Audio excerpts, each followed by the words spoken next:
প্রশ্ন কয়েকটি এসেছেন। একটা সর্বপ্রথম প্রশ্ন হচ্ছে যে সমাজে কিছু লোক আছে যারা ওয়াহাবিদেরকে মেয়ে দেয়, নিজের মেয়ের বিয়ে ওয়াহাবির সাথে দেওবন্দের সাথে দেয়।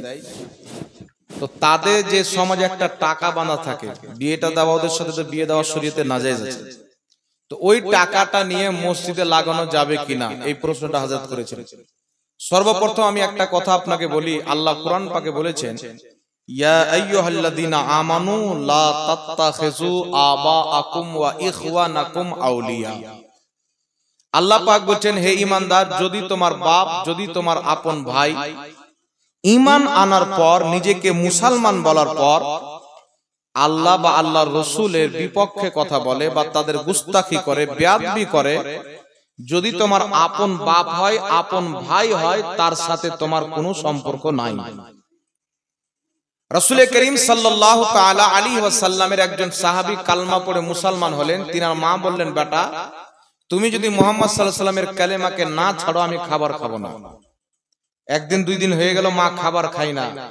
সাহাবী রাসূল পাকের নিকটে গেছেন, ইয়া রাসূলুল্লাহ, আমার মা এরকম কথা বলেছেন, যদি আমি আপনার দ্বীনকে না ছাড়ি তাহলে আমার মা খাবার খাবে না, মরে যাবে। রাসূল পাক বলেছেন, তোমার মাকে গিয়ে বলো আমি আল্লাহ আল্লাহর রাসূলের সত্য দ্বীন গ্রহণ করেছি, এতে তুমি যদি না খাও আমার কিছু করার নাই। কারণ মা বাপকে ছাড়া যাবে কিন্তু আল্লাহর দ্বীনকে ছাড়া যাবে না। সুবহানাল্লাহ। ইমাম বাইহাকী সংকলন করেছেন, হযরতে আবু উবাইদা সাহাবী রাসূল, ওনার বাপের নাম হলো জাররা, ওনার বাপের নাম হলো জাররা, আর ওনার নাম হচ্ছে আবু উবাইদা। ওনার বাপ হচ্ছেন কাফের আর হযরত আবু উবাইদা হচ্ছেন মুসলমান। যুদ্ধের ময়দানে লড়াই চলছেন, বাপ এসে কাফিরের পক্ষে, আবু উবাইদা গেছেন নবীর পক্ষে। লড়াই চলতে আছেন, তো জাররা ওই জামানার বহুত বড় যোদ্ধা ব্যক্তি ছিল। 20 জন 30 জন 50 জন মিলে একসাথে তার সাথে তলোয়ার চালিয়ে লড়াই করে পারতো না, এত বড় শক্তিশালী ছিল। তো যুদ্ধের ময়দানে যেই সাহাবী তার সামনে যায় তাকে শহীদ করে দেয়।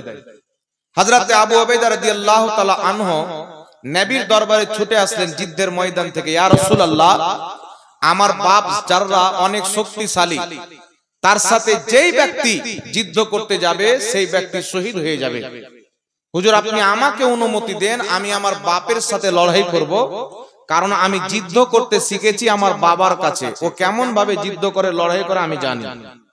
নবী বললেন, না, তুমি তোমার বাপের সামনে যেও না। নবী পাক কেন নিষেধ করলেন?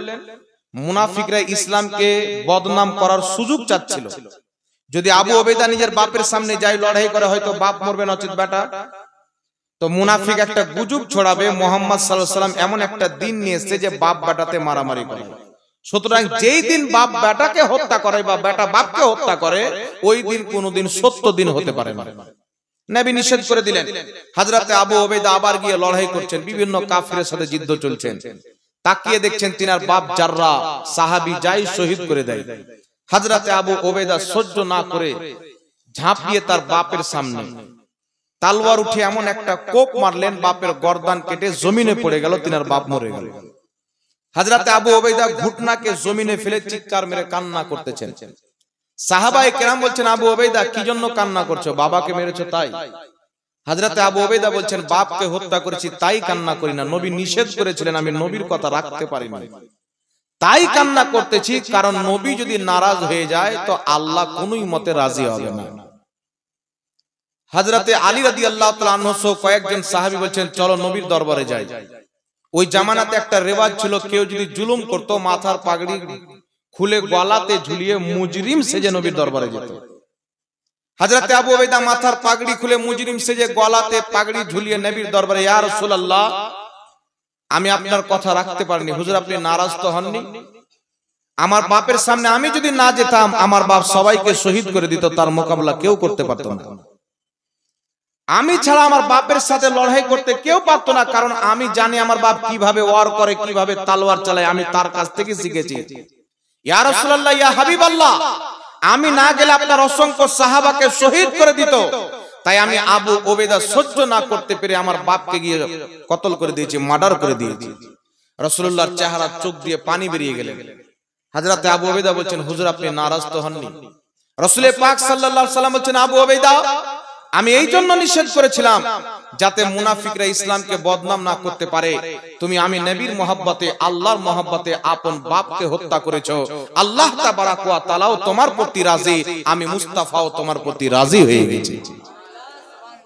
এই কথা যখন হযরতে আবু উবাইদা শুনলেন, আল্লাহও রাজি, নবীও রাজি, গলা থেকে পাগড়ি খুলে এইভাবে ঝুলাতে আরম্ভ করলেন আনন্দ হয়ে। দেখবেন সমাজে কিছু ছেলে পেলে ক্রিকেট খেলতে গিয়ে যদি জিতে নেয়, ফার্স্ট প্রাইজ পেয়ে নেয়, তো গাঞ্জি খুলে ঝুলায়। তো হযরতে আবু উবাইদা পাগড়ি খুলে আল্লাহু আকবার বলছেন আর যাচ্ছেন, আনন্দতে পাগল হয়ে গেছে। রাসূল পাক অসংখ্য সাহাবী দাঁড়িয়ে আছেন, বলছেন, সাহাবী তোমরা যদি জান্নাতি দেখতে চাও আমার আবু উবাইদাকে দেখে নাও। সে আমার মহব্বতে, খোদার মহব্বতে নিজের বাপকে হত্যা করেছে। জাহান্নামের আগুন আল্লাহ তাবারাক ওয়া তাআলা তার জন্য হারাম করে দিয়েছে, বলেন সুবহানাল্লাহ। তাহলে নিজের বাপকে হত্যা করলেন কেন? নবীর বিপক্ষে আসার কারণে। যারা ওয়াহাবি মতের লোক, গায়ের মুকাল্লিদ দেওবন্দি মতের লোক, এদের কিতাবে লেখা আছে, দেওবন্দীদের গুরু কাসিম নানতাবি তাহজিরুন নাস কিতাবে লিখেছেন 25 পৃষ্ঠার মধ্যে, আমাদের নবীর পরও নতুন নবী জন্ম নেওয়া সম্ভব। আশরাফ আলী থানভী ওয়াহাবিদের মুজাদ্দিদ হিফজুল ইমানের 8 পৃষ্ঠার মধ্যে লিখেছেন, যতটুকু ইলমে গায়েব আল্লাহ নবীকে দিয়েছেন, ততটুকু গায়েব তো প্রত্যেক জানোয়ারকে, প্রত্যেক বাচ্চা পাগলকেও দিয়েছেন। খলিল আহমদ আম্বেটি ওয়াহাবিদের গুরু নিজের কিতাব বারাহিনে কাতের 122 পৃষ্ঠার মধ্যে লিখেছেন, নবীর মেম্বারে আল্লাহর কসম খেয়ে বলি, যে রেফারেন্স দিচ্ছি, কেউ যদি একটাকে ভুল প্রমাণ করতে পারে, চোরের শাস্তির চাইতে কঠিন শাস্তি আমার জিহ্বা কেটে নেন। আল্লাহর ইজ্জতের কসম খেয়ে বলি, তারা এগুলো নিজের কিতাবের মধ্যে লিখেছেন বলে আমাদের কলিজাতে আগুন জ্বলেছে। আমাদের বাপ মাকে গালি দিয়ে দিতেও আমরা কিছু বলতাম না, কিন্তু নবীর ব্যাপারে লিখছেন যে শয়তানের ইলম বেশি, এটা কোরআন দ্বারা প্রমাণিত, কিন্তু নবীর ইলম বেশি, এর কোনো দলিল নাই। সুতরাং শয়তানের জ্ঞানকে বেশি মানা ঈমান, নবীর জ্ঞান বেশি মানলে শিরক হবে, নাউজুবিল্লাহ। রশিদ আহমদ গাঙ্গুই ফাতাওয়া রশিদিয়ার মধ্যে লিখছে, আল্লাহ ঝুট বল सकता है, আল্লাহ মিথ্যা বলতে পারে। তাকওয়াতুল ঈমান ইসমাইল দেহলভী লিখছেন, নবী মরে মাটির সাথে মিশে গেছে 50 পৃষ্ঠার মধ্যে। 51 পৃষ্ঠার মধ্যে লিখছেন, নবীর সম্মান বড় ভাইয়ের সমতুল্য করতে হবে, বেশি করলে শিরক হবে।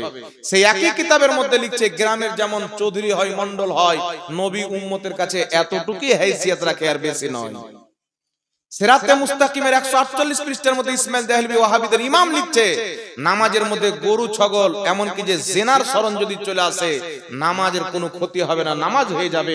মুহাম্মদ রাসূলুল্লাহর শরণ আসলে নামাজ হবে না। এতগুলো বেয়াদবি করার পর, এতগুলো গুস্তাখি করার পর বলেন, পৃথিবীর মুসলমান তার সাথে যদি রিশতেদারি করি, তো যেই ব্যক্তি নবীর বেয়াদবি করবে তাকে আপনি কি বলতে চাচ্ছেন? সকল উম্মত একমত। ইমাম কাজী আয়াজ শিফা শরীফের মধ্যে লিখছেন, নবী তো অনেক বড় হাস্তি, কেউ যদি নবীর জুতো মুবারকের বেয়াদবি করে, ওই ব্যক্তি কাফির হয়ে যাবে। নবীর জুতো মুবারককে কেউ যদি জুতুয়া বলে দেয়, কাফির। নবীর চুল মুবারককে কেউ যদি চুলুয়া বলে দেয়, ব্যক্তি কাফির। সকল উম্মত একমত। তাহলে যেই ব্যক্তি লিখেছে নবী মরে মাটির সাথে মিশে গেছেন, যেই ব্যক্তি লিখেছে নবীর পরে নবী আসতে পারে, নবীর জ্ঞান চাইতে শয়তানের জ্ঞান বেশি, নবীর মতন জ্ঞান তো প্রত্যেক জানোয়ারকে আছে, এর চাইতে বড় গুস্তাখি আর কি হতে পারে? এই বেয়াদবি তো আবু জেহেল পর্যন্ত করতে পারে। এতগুলি বেয়াদবি করার কারণে আমাদের কলিজার মধ্যে আগুন লেগে আছে বাবা। এরা লিখেছে আল্লাহ মিথ্যা বলতে পারে। ইসলামের আকীদা হচ্ছে আল্লাহ প্রত্যেক জিনিসের প্রতি কুদরত রাখে, আর কিছু কিছু জিনিস আল্লাহর জন্য করা অসম্ভব। যেমন আল্লাহর জন্য নিজের মতন আর একটা আল্লাহ তৈরি করা অসম্ভব, হতে পারে না। আল্লাহ চুরি করতে পারে না, আল্লাহ ওয়াদা খেলাফি করতে পারে না, আল্লাহ মিথ্যা বলতে পারে না, মিথ্যা বলা একটা এইব, আর আল্লাহর কুদরত প্রত্যেক এইব থেকে পাক। আর এরা নিজের কিতাবের মধ্যে লিখছে আল্লাহ মিথ্যাও বলতে পারে, চুরিও করতে পারে। নাউজুবিল্লাহ হবে না? এতগুলো গুস্তাখি করার পর সাহাবা নিজের বাপকে ছাড়েনি। আল্লাহ বলছেন, তোমার বাপ যদি নবীর বিপক্ষে কথা বলে, তার সাথে তোমার কোনো সম্পর্ক নাই, তো কে ওর আমার কি হলো? রাসূলুল্লাহর এতগুলো বেয়াদবি যারা করেছেন, তাদের দলে যারা থাকবে, তাদের সাথে রিশতেদারি করতে আল্লাহর নবী নিষেধ করেছেন, আল্লাহ নিষেধ করেছেন। এই জন্য মুসলমানদের প্রতি ফরজ, তারা যেন আল্লাহ আল্লাহ রাসূলের হুকুম অনুযায়ী জীবন যাপন করে, তাহলে তাদের জন্য দুনিয়াতেও ভালাই আছে, আখিরাতেও ভালাই আছে। কথা আমার বুঝতে পারছেন বাবা? তো সর্বপ্রথম এটা বাদ দিতে হবে। কিছু লোকের প্রশ্ন হতে পারে, হুজুর যারা দিয়ে দিয়েছি কি করব? তো আপনি যদি ভুল করে পায়খানা খেলেন তাহলে বারবার খাবেন? এই ভুল যেন আর জীবনে না হয় যাচাই বাছাই করতে হবে, ঠিক না ঠিক বাবা? এই জন্য ভবিষ্যতে বাঁচবেন। যারা দিয়ে দিয়েছেন 3-4টা ছেলে হয়ে যান, বলবো না যে তালাক নিয়ে নিন। ভবিষ্যতে বাঁচেন, সমাজকে বাঁচান, ঈমানকে বাঁচিয়ে রাখেন, আল্লাহর কাছে তওবা করেন।